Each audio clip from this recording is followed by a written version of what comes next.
Clovis. Clovis devient roi des Francs en 481. Il hérite du royaume de Tournai à la mort de son père.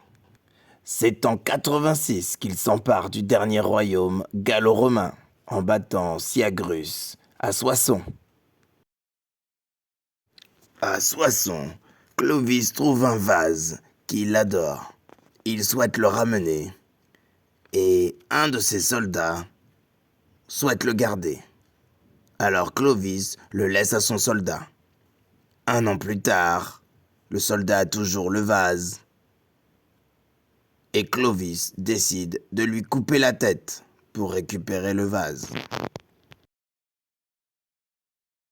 Par son baptême, en 496, Clovis devient le premier roi chrétien en Gaule.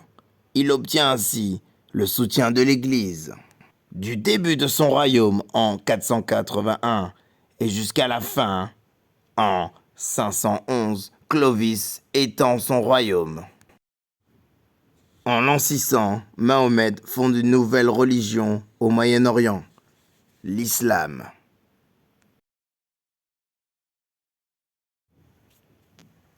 Charlemagne était le fils de Pépin le Bref, qui fonde la dynastie des Carolingiens en 751. Charlemagne est sacré empereur en 800.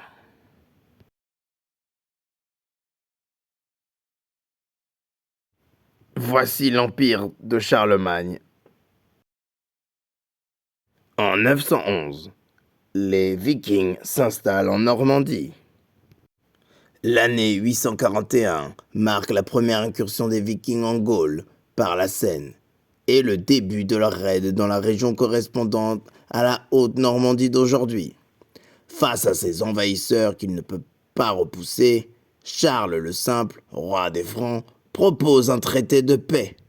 Les Scandinaves obtiennent le comté de Rouen et quelques territoires voisins.